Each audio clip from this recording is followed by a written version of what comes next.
Hi, I'm MJ, and welcome to the second devlog for the game called Maskborne, the game that my wife and I are making in Godot. Now, obviously, a big part of making the world feel interesting, full of stuff, is going to be animation. And in the first devlog, all that was really there was the player, right? Basic movement, running, jumping, some attack. Since then, Emilia, my wife, has been busy making and animating characters. I think she's done 3 or 4 full enemies so far. We've got Lum, which is kind of like a throwback to Rayman. Ours is spelled with an O instead of a U, but, you know, just for fun. The other one is called Plum. It's sort of like the big brother of Lum. And then there's going to be a Lum nest, which spawns all the little lums, and I mean, eventually, I guess they turn into plums, right? There's also a tentatively named creature called Sleep, S-H-L-E-E-P. Probably not going to stick, we'll see. A slow-moving creature with tentacles, slow attack, and sort of like can turn around really slowly, and then obviously try to go for the player. Its big brother, called, I don't know, Big Sleep or something right now, feels more like almost like a boss. We don't know if it's gonna be a boss yet, but we're definitely giving it more attacks, and so it can do a slam attack. It's like some AoE stuff, also maybe projectiles, and then some disturbing deaths and like death animations for all of those, right? That's been one thing we've sort of thought about since the beginning, is the style that we're making this in. It's the style that we sort of can, right? We're not trying to reinvent the wheel with the style or anything. And it does look appealing and cute, I guess. But at the same time, we sort of kind of want to subvert that with the death animations. So for Sleep, for example, you slice off its tentacles when it dies. Plum explodes, and the big brother just like gets split in half and just, you know, lays on the ground right there. So that's something that we're trying to incorporate and think about when we're designing these creatures and the animations for them. I also implemented a death launch mechanic for some of the creatures. So on the final death blow, we sort of just push them into the world, animate that, and then they impact the ground and then they die. That will happen for some of them. For someone like Plum, for instance, in a sort of like act of defiance, when it's about to die, it flies towards you and explodes instead. So it's been about a month since the last update, and in that month I've been doing a lot of thinking about the game, genre, and what we want to get out of this game, right? And I think we were too quick to put a label on the actual genre. I think it was a mistake just kind of labeling it as Metroidvania, because I think that set expectation for ourselves in terms of what needed to be in the game, like standard Metroidvania stuff. And while the core may still reflect that, we've sort of stepped away from thinking of the game with any type of genre really, and just focusing on the game that I think will be a great player experience and something that we would want to play ourselves. I've sort of looked to Nintendo for inspiration, which I have done many times because they have made some amazing games. Like take the transition from Ocarina of Time to Majora's Mask. You know, Ocarina of Time was a masterpiece in terms of, you know, the dungeons, the items, the progression and everything. And then they flipped that on its head with Majora's Mask, whereas now it was so story driven and unique mechanics with the masks and, you know, trapping souls in the masks, the time system and everything. Or if you take the variation on Mario when they did Super Mario Sunshine, you know, with FLUDD on Mario's back, and how that changed the approach to platforming mechanics. I think I try to think of it more holistically instead of just, we need this one mechanic to differentiate ourselves. You know, the first developer who implements a fish transformation mechanic in a game isn't automatically going to sell millions of copies just because of that. It might still be a terrible game, right? So getting back to the core of what actually makes a good game, is what we've been trying to focus on. And I know that's sort of like very philosophical and high level stuff, and I don't want to get too much into it, but just to let you know where my head has been at. I might make a video in the future about what a good game is to me, but it's something we've been thinking about for this past month while we've been developing a bunch of the other stuff in the game as well. I'm posting almost daily on my X account, MJ the Hunter, as well as our Discord. Emilia got her X account set up where she's posting animations, so the links will be in the description for that. Feel free to check that out. We also have an official Maskborne X account now, as well as a website. We bought the domain maskborne.com, which you can check out. It's not going to be anything crazy, just devlog updates, I guess, for now.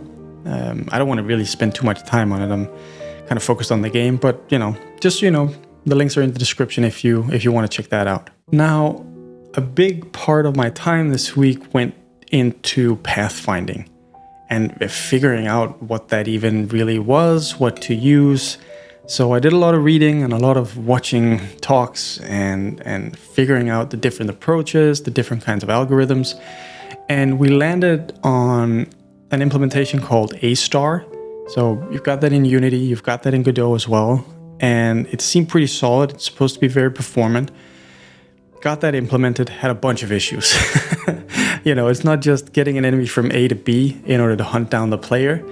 We had to account for the nav mesh as such, which we did, like the whole tile map in the game becomes the nav mesh.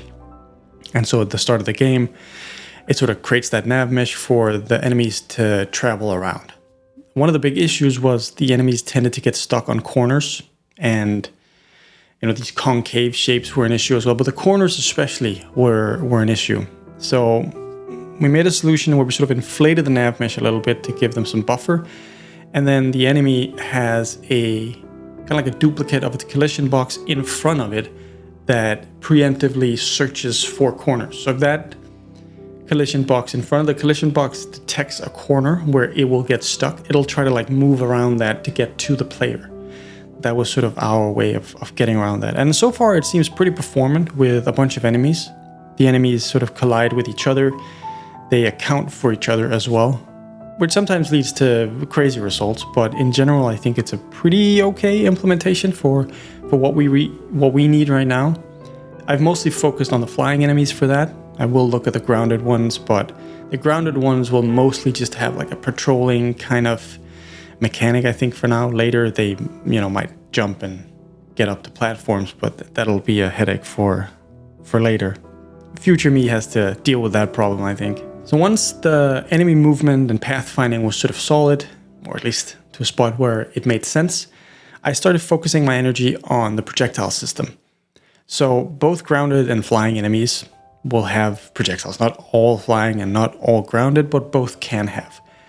So it was important to me that it was a system that was sort of modular and could be used for many things, for bosses, for flying and grounded types.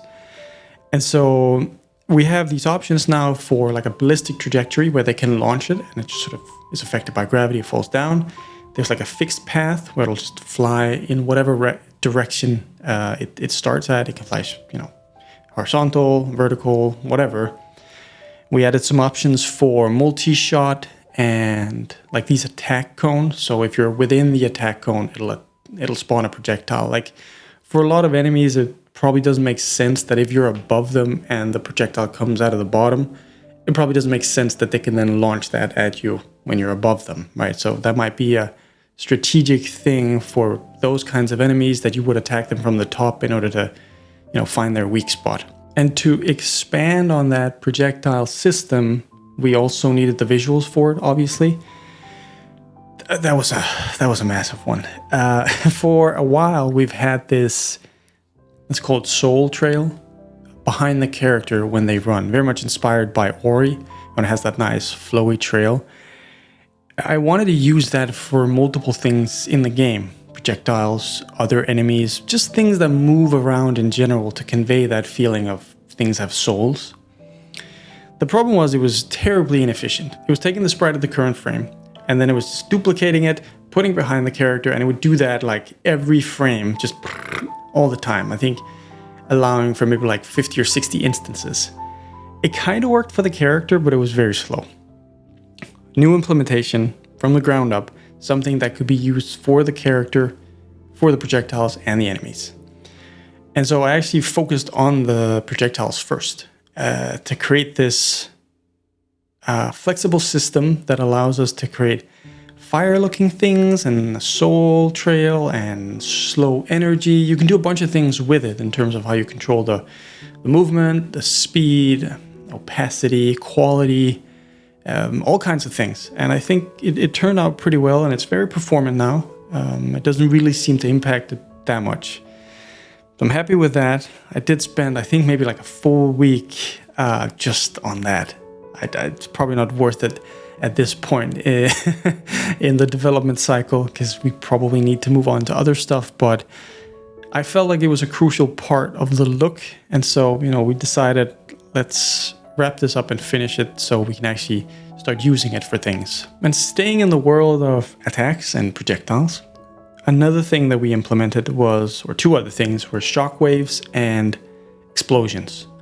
So the shockwaves are they live on a canvas layer in front of everything else. So all the shockwaves are on one canvas layer. Just like this transparent piece of plastic going over the entire game.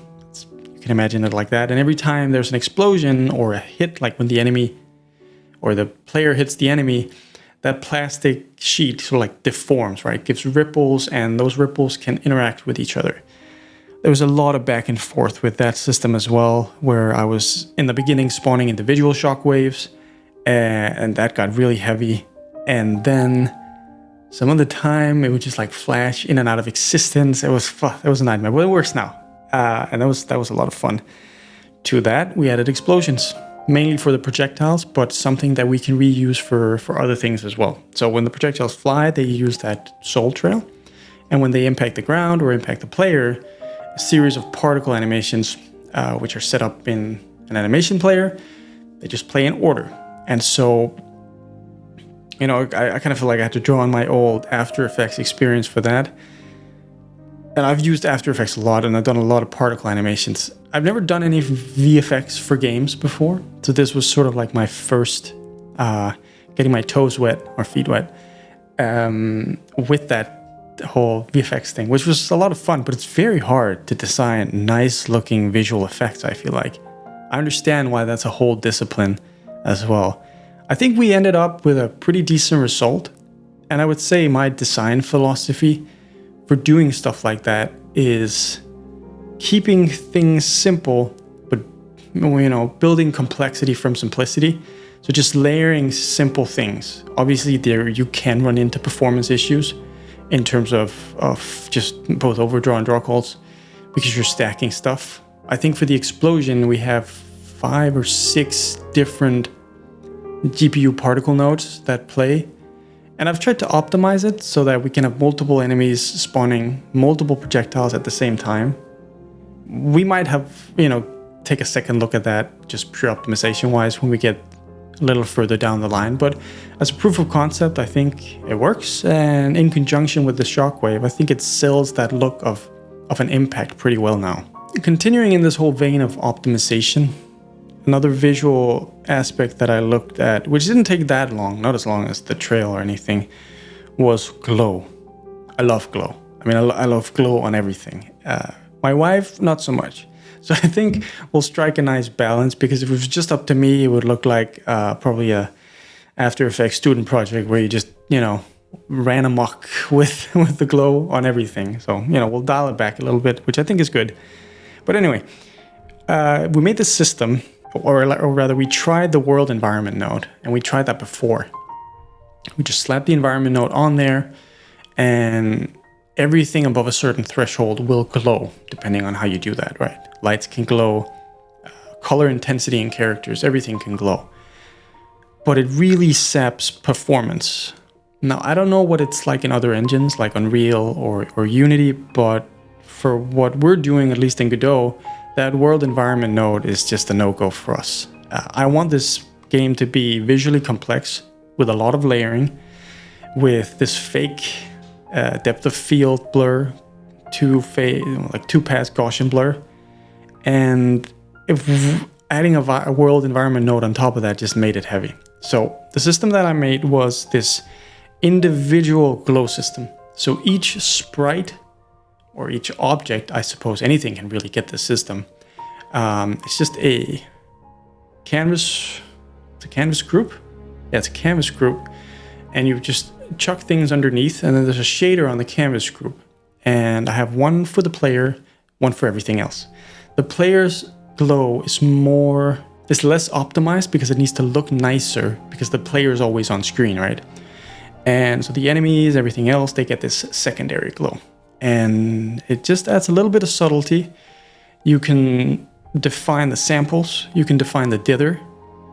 And so you can really optimize that glow for what you need. If you need something that looks really nice, bump up the samples, a lot of dithering, so like it's really soft and really nice. If you don't, if it's a background thing or just a small enemy, bring the samples down, less dither and maybe less intensity. And it still has a little bit of glow, but it's very performant that way. And I think that works pretty well. There might still be things I can do to optimize it in terms of how things are spawned, or maybe they're preloaded. I don't know. I'll have to look into that at some point. But that's a system that we made. Another thing has to do with sprites and empty space. So our sprite sheets are, Emilia, she does them in Procreate, and they're just like squares for each thing, right? So each frame a character does something, animates. Each frame is just like let's say it's a 256 by 256 square, and then you just stack those up, right? And you have your sprite sheet. The problem with that is we have in each sprite sheet 50+% of empty space that needs to get rendered every time as well, right? So it takes performance. And as we stack these things up, more layering in the background, more enemies, and the player with effects and everything, I am a little bit concerned about the draw calls that we have to make. So I checked out Texture Packer. They had this 7-day free trial, so I thought I'd give it a go. This was like the recommendation that I could find in Godot on how to do effective sprite sheet texture packing, which I think you have in Unity, as far as I'm aware, but nothing native that's that good in Godot. You could use like the default texture atlases, but they still leave a lot of empty space, right? And they're horrible to deal with in terms of scaling them and transformations and everything. Really not a good workflow, I feel like. But then I tried Texture Packer, loaded in my sprites, generated a sprite sheet. I think I took all of the animations from Sleep, which were, I would say, 7 different sprite sheets, combined it into one 2K texture with space left over. And then Texture Packer just handled everything else. My trial has run out, but the experience was pretty good. So I think that is something we'll buy. I think I'll have a look at that, and I think we'll be adding that to our tools library. You have to be pretty strict with your file organization, I think, for updating all of that. That comes later, but just something that I wanted to mention as well. And then finally, I want to end on a kind of personal win, This month, I got Maskborne to run very nicely on my Steam Deck. And I mean, I haven't smiled like that in a long time when I got that working. It was a pretty daunting task, like everything is with making this game, because I haven't done any of the things before, right?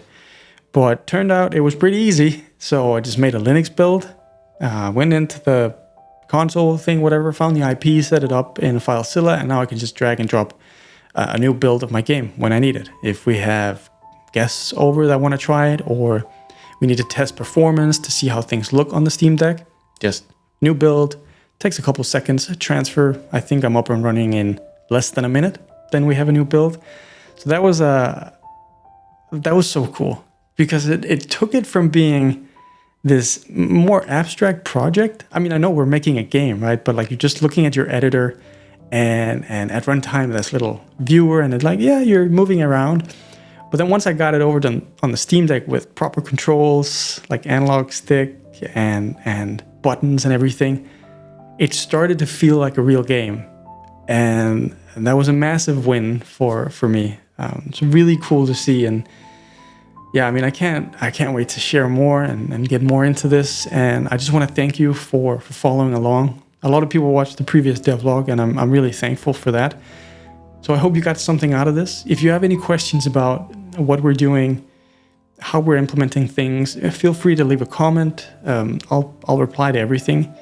And if you want more sort of like day-to-day updates, like I said, make sure to check out the Discord or one of our X accounts. We'll be on there. We are active.